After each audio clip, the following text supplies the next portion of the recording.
It is my great pleasure to introduce our speaker, Ira Chaleff, author of The Courageous Follower. Ira, thank you very much for being here and graciously agreeing to address our group. We appreciate your support. Thank you.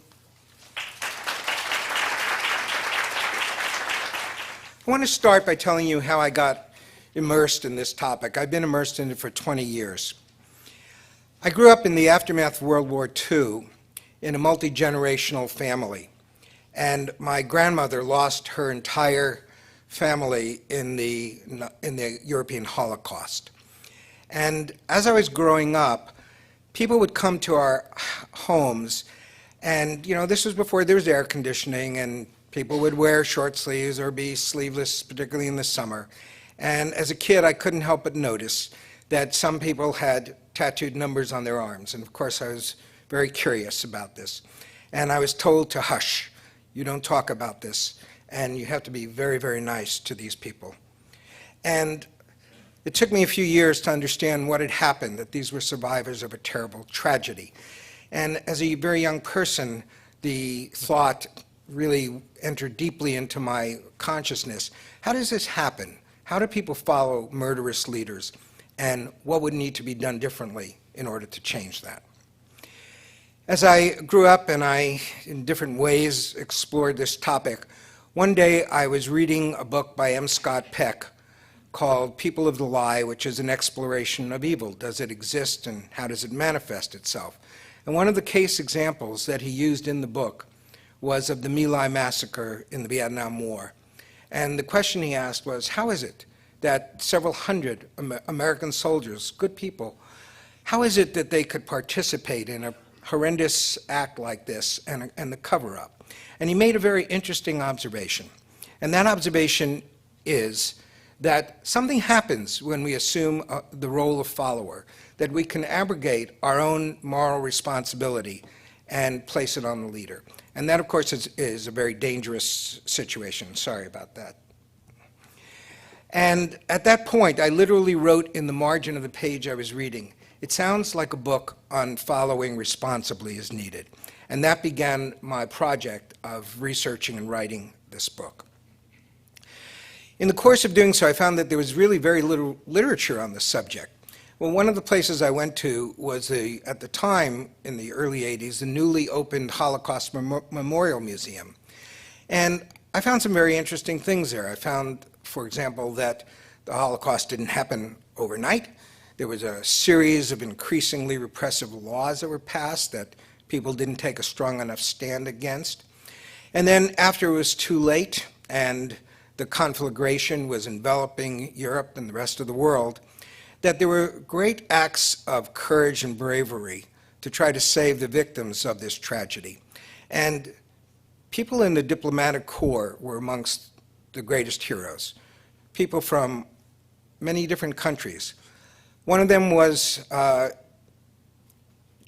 Sugihara, who was vice consul of Japan in Lithuania.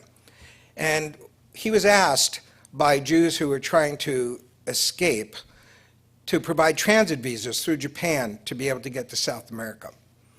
And he was an interesting man. He came from a samurai tradition, and the tradition held that you're supposed to protect people who are weak. And he, with the support of his wife, and it's a very important point, the support of his wife, because acts of courageous followership often are made possible by one or two other courageous people who support the act. He worked feverishly to sign transit visas and is credited with saving 6,000 victims from the Holocaust. And he did this without the blessing of his government. He paid a price for this professionally, but he was honored, has since been honored by many, many countries and many organizations. Another example was the US Vice Consul, Hiram Bingham, who was stationed at the time in Marseille, France, during the German occupation of France. And he was approached by a group of people who were trying to get luminaries out of Vichy, France, people who were very renowned, important artists, writers, scientists. And again, he didn't have the blessings of the government to do this, but he worked based on his conscience, what he saw was the right thing to do. and he is credited with saving hundreds of people who, many of the names you would recognize. And these two people aren't alone. There were dozens of people in the diplomatic corps that took a courageous stance. They've been honored by a variety of organizations. One of them is this Righteous and Honorable Diplomats Project.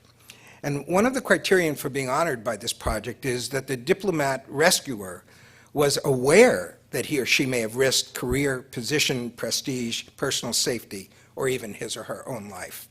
Now, most of us are not going to find ourselves in a situation where we have to make choices where we're risking our lives.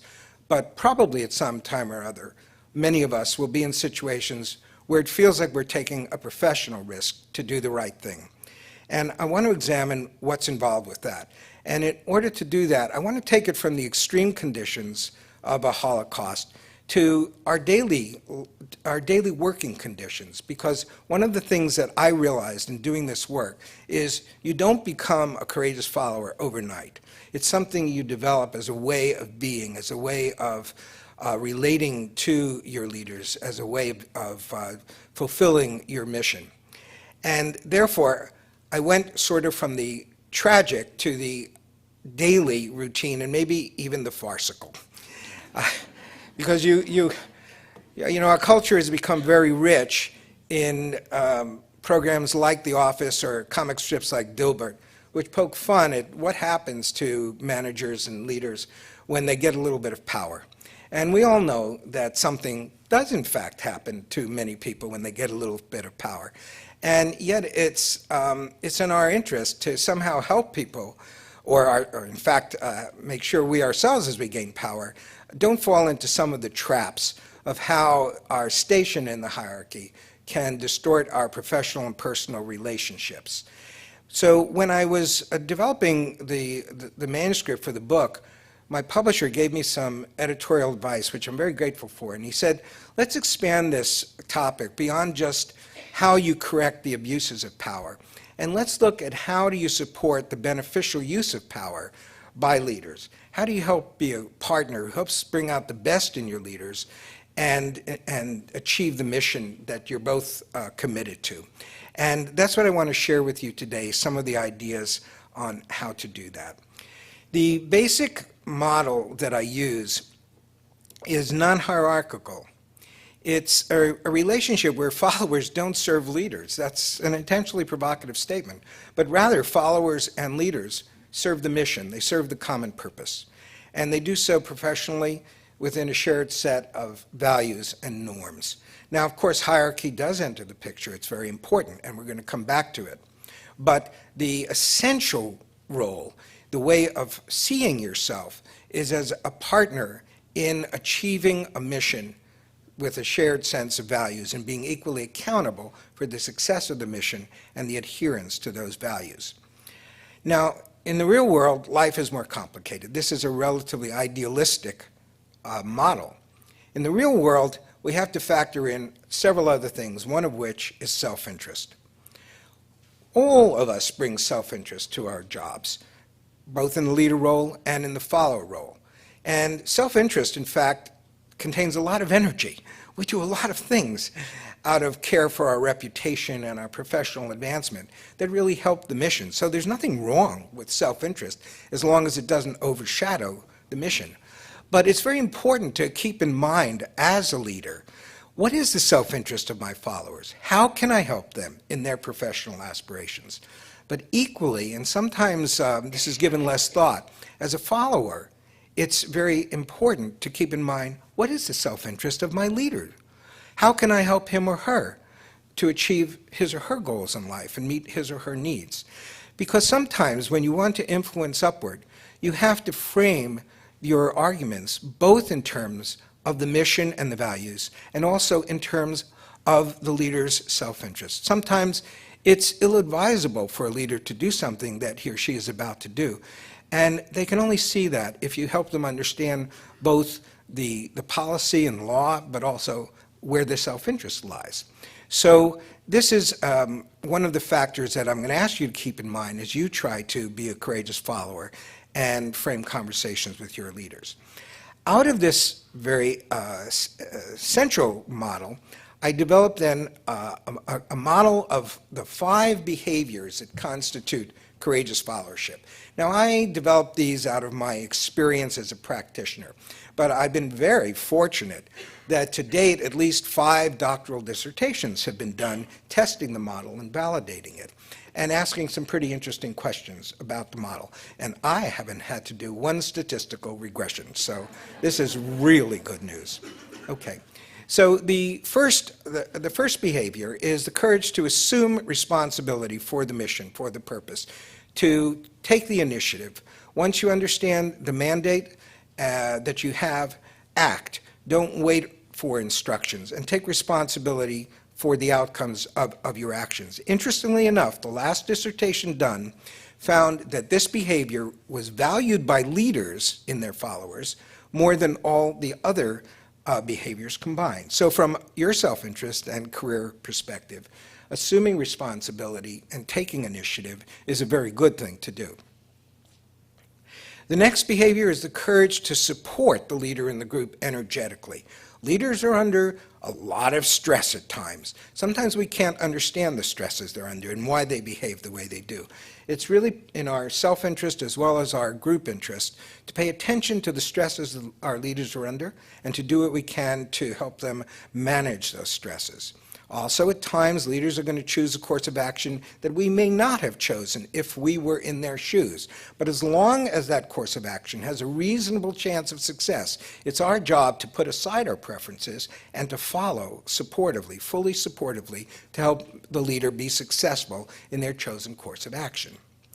Now, somewhat in tension to that is if the leader is doing something that is somehow potentially hurting the mission or the morale, then we have to speak up.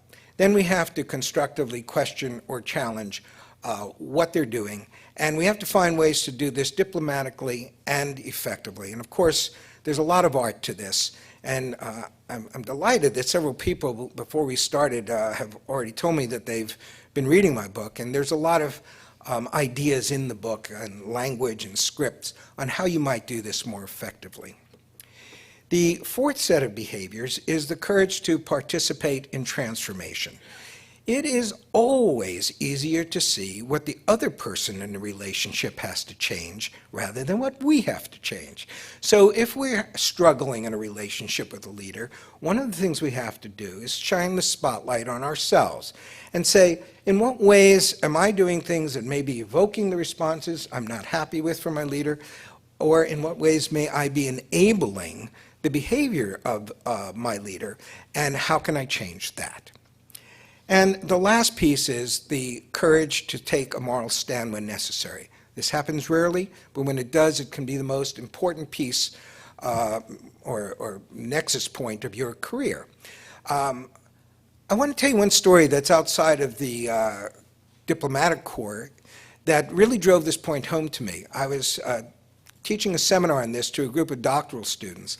And during a break, one of them came up to me and said that she had been a nurse at one point, and fresh out of nursing school, she had been assigned to the emergency room, and a cardiac patient had been brought in.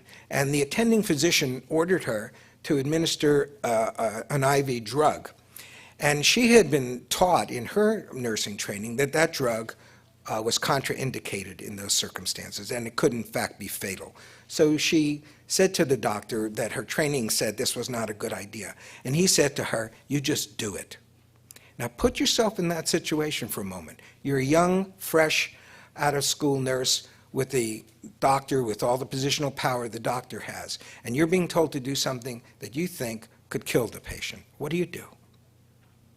Now, what she did was she hooked up the IV bag, she put in the drug that he ordered, she called him over, and she said, "Doctor, it's ready to go.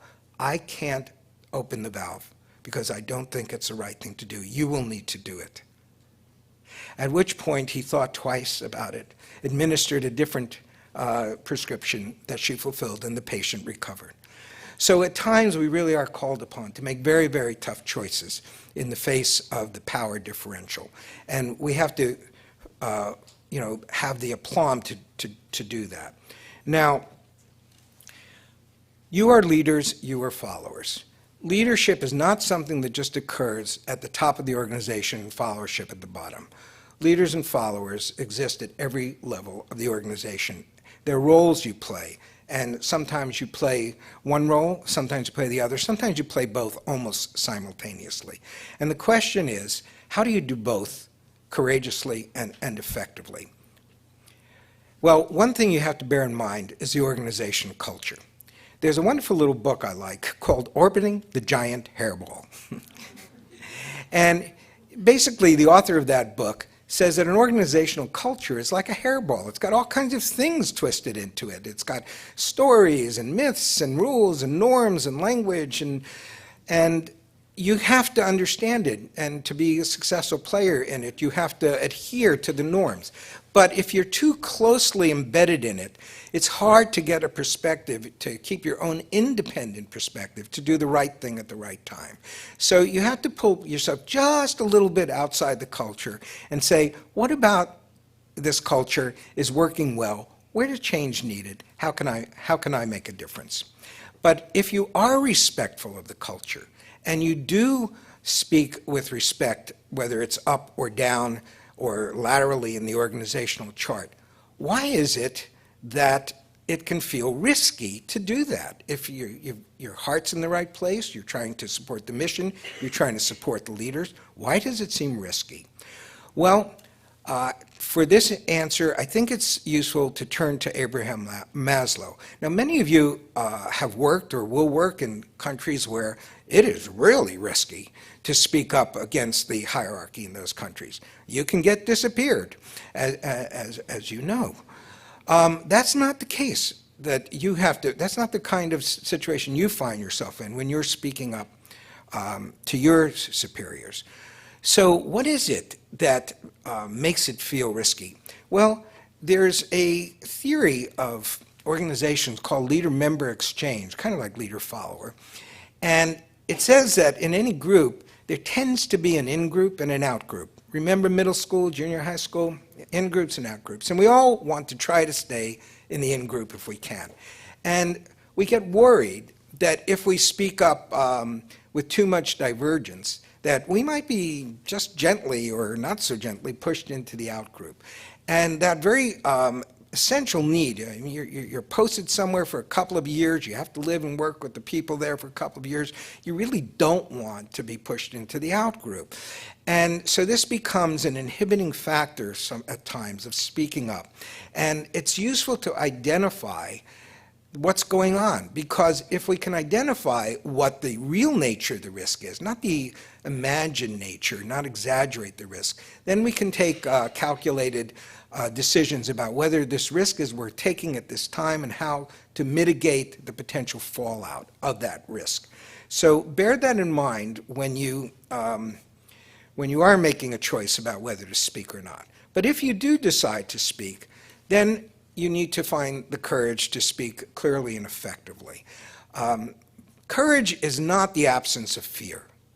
Courage is what we need in the face of fear. If we didn't have fear or didn't see risk, we would just speak up. So the fear is a signal that we have to go somewhere to get tap our courage that will allow us to speak up. And in my work, I found that people go to different places.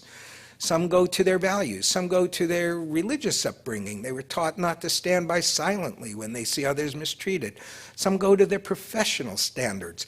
Even if they maybe pay a price at this post, their colleagues will understand that they were doing the right thing in terms of their professional standards. Some people go to role models. We're a nation of immigrants. Some of our ancestors did tremendously courageous things to get us here and create the opportunities that we have. Some people say, well, if my grandmother or my aunt could do that, I can do this. I invite you to examine, where do you go for your courage? I knew I needed to do that for myself. Well, let's turn now. Those are some of the aspects of what you need to be a courageous follower. Now I want to talk to you about you as the leader. Because as a leader, your job is actually, one of your jobs, is to reduce the need for courage, to speak courageously. You want to create an environment in which it's as safe as possible to speak candidly. Now, we all know that some leaders are much better than others at this. And we like to think that we ourselves are very good at it. But are we? The bad news is that every manager in America believes that he or she has an open door policy and that anyone can come in and feel safe about telling them anything candidly. But we all know that that isn't always true, that we don't feel safe about doing that with all of the people we report to. Well, if that's the case, then how can we be sure that the people who report to us don't also experience some of that trepidation about being candid with us? It's not enough to just believe that we're a good person, that we're a good manager. We actually have to work to create those conditions. And it takes time. It takes time to build the trust and the street creds, if you will, so the word gets out that it really is safe. You have to be very consistent. When people walk in and take a risk, you have to listen with all your best listening skills, and you have to make sure that when they walk out, they don't ever regret having come in and to get a fair hearing, that nothing ever comes back to haunt them or hurt them because they took the risk to speak up. Sometimes you'll be able to satisfy their needs, sometimes you won't, but they know that it's safe to have that conversation with you. You will then actually be a manager who has a real open door policy. But sometimes it's going to take training. The aviation industry learned this well.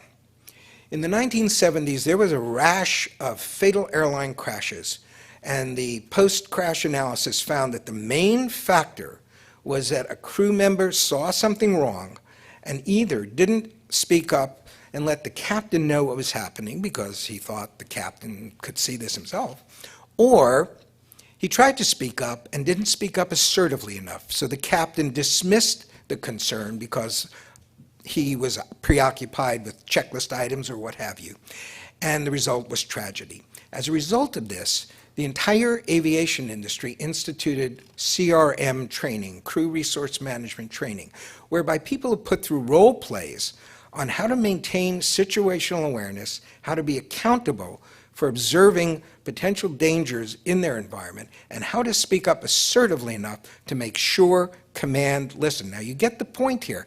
You are having to train people to overcome their natural deference in the face of authority so that they spoke up assertively enough so that authority really came to understand what the potential danger was. And not only is this, of course, needed within our own ranks, if you will, but those of you who work with Foreign Service nationals in countries that are much more hierarchical than ours is, really face this probably on a daily basis, that people, the last thing in the world that they think they can do is speak up candidly if they seem to be diverging from what you're telling them to do. So you really need to pay attention to how are you going to create that environment in those posts. And it may be by putting people through role plays and looking for opportunities to really reinforce and reward people who do take the risk to speak up candidly. One other tool in your kit is the after-action review. Some of you may do after-action reviews. The military has a wonderful process for after-action reviews. It's very, very choreographed, if you will. It starts by saying, what was the goal? And then, how well did we achieve the goal? Did we achieve it? Did we exceed it? Did we fall short? Now, the next step is, what did we do well? It's really important to first give people a chance to examine what they did well, because that gets all of that valuable data on the table and lowers defensiveness. Then you can ask, what didn't we do so well? What do we need to do better? And a really smart leader starts with himself or herself and says, here's what I think I could have done better. I think I didn't communicate clearly to Unit A, and that created some confusion between Unit A and Unit B. What are you doing there? You are modeling no-fault learning. and you are helping people to really understand the value of candor and becoming a learning organization. So bear that in mind as well as a great tool for creating, as a leader, candor amongst your team. I want to end with a few slides about Consular Leadership Day. I'm thrilled that the theme of this Consular Leadership Day is going to focus on the tenet of follow courageously, and I want to give you some resources that you can use to perhaps stimulate that conversation. Now, one of them is a self-assessment instrument that helps you understand your current followership style. Those of you who have been through leadership training at the Foreign Service Institute may have already taken this. And basically, it's based on two of the attributes of courageous followership: how well you support your leaders and how willing you are to speak up and dissent when needed. And as a result, you can be in one of these four styles in relation to a specific leader. The bottom two styles need to increase their supportiveness for leaders in order to be more effective. The implementer style, which is very high in support, needs to increase the willingness to speak up, to move out of the comfort zone and speak their truth when needed. And those already in the partner zone, if you will, where there's some balance between the willingness to support and to speak up, may need to increase one or the other or both.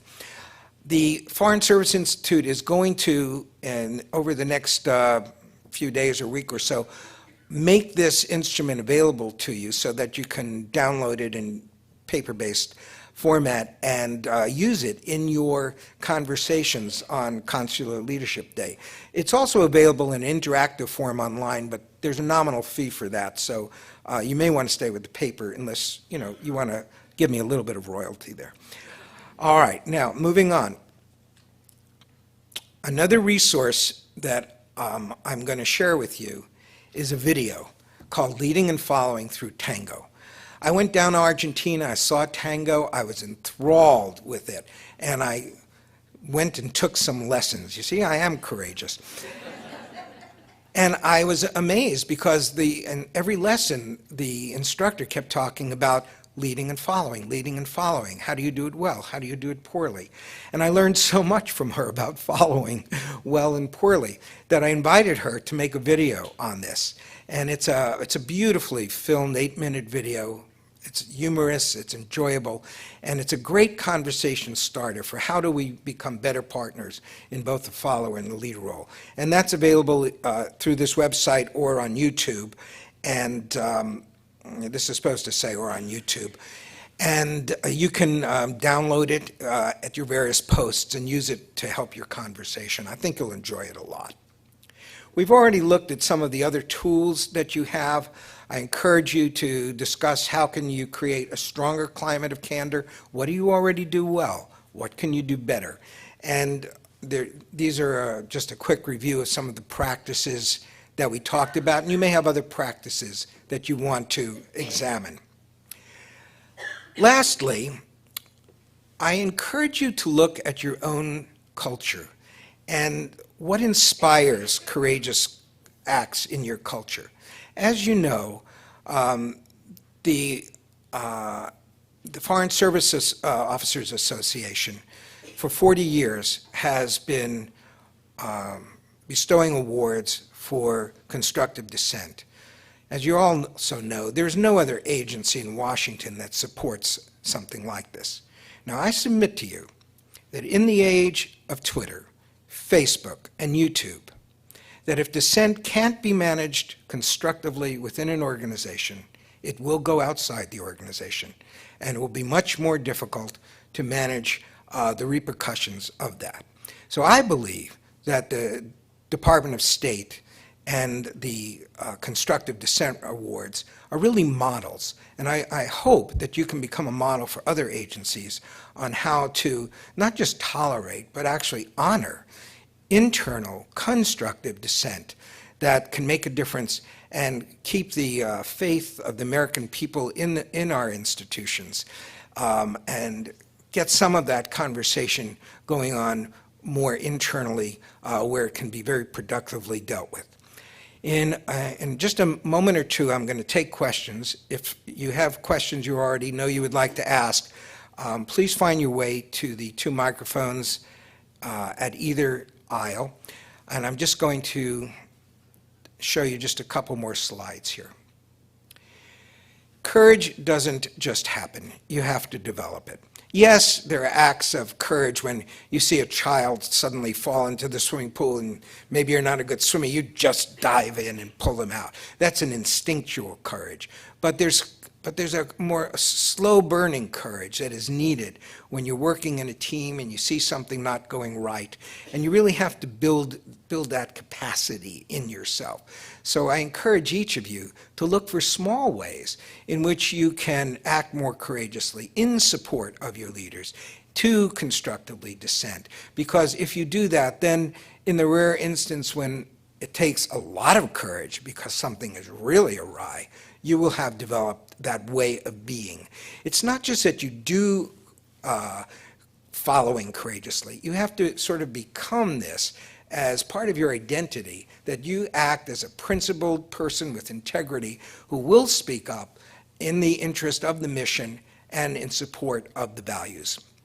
For those of you who may want more resources on this topic, because this is, of course, it's just a very quick overview, I have a couple of websites here that I'm referring to. One of them is mine. One of them is a followership learning community that we formed at the International Leadership Association. It's a wonderful resource with all kinds of research paper, applications, books on the subject of following and how to do so more effectively in every part of our society. So with that, I will finish my prepared remarks and take any questions if there are any from you. Thank you.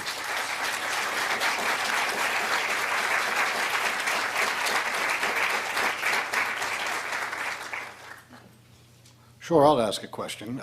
You started out by talking about having a common purpose.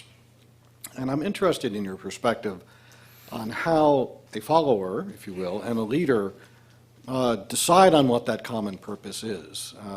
Because in some hierarchical situations, ultimately, the leader is held responsible for defining what the goal is and for the product that comes out of it. So what's the dynamic, in your view, that goes on in defining that common purpose between the two positions you've put forward?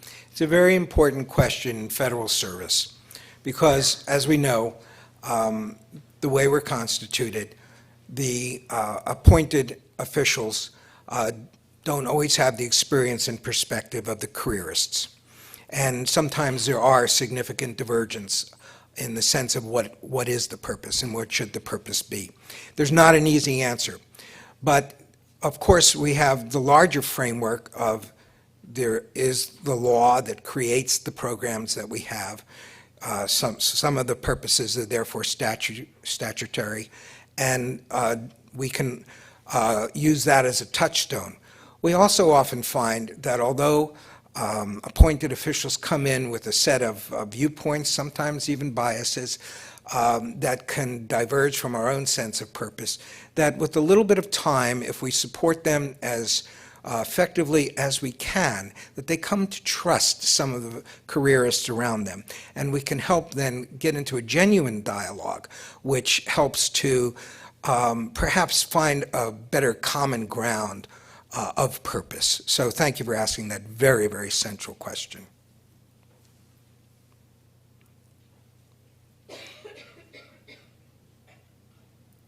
Now here's a chance to exercise courage, you see, and ask your difficult questions.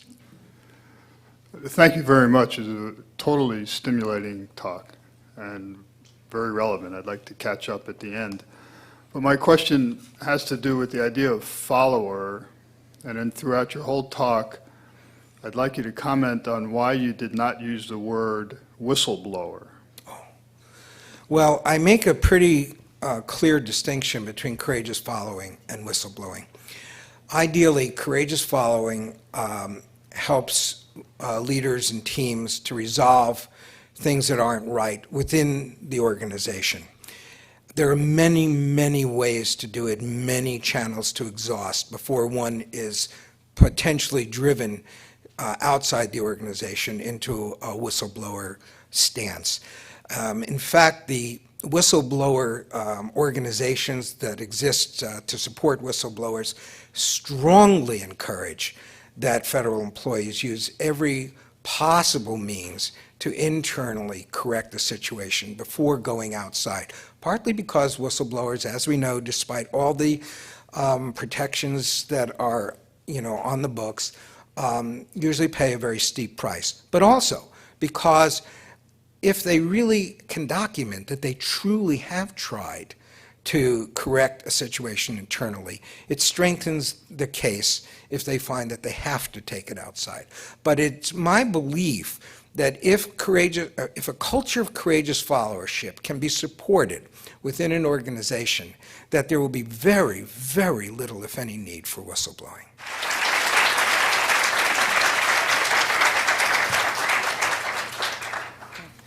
We would very much like to thank you for coming here today and taking time out of your busy schedule to share your knowledge with us. It is very pertinent to everything that we do on a daily basis.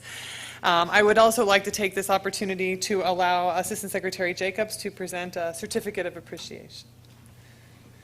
These are leadership awards that we give to people who have displayed one of the leadership tenets that we talk about. And we would like to present you with one for following courageously. And if I may read it, it says, "On behalf of the Bureau of Consular Affairs, we thank you for sharing your inspirational vision on leadership and for your role in developing the next generation of leaders. The knowledge you have offered has contributed to the foundation of accountability and responsibility that will further our mission and strengthen our organization." Thank you so much.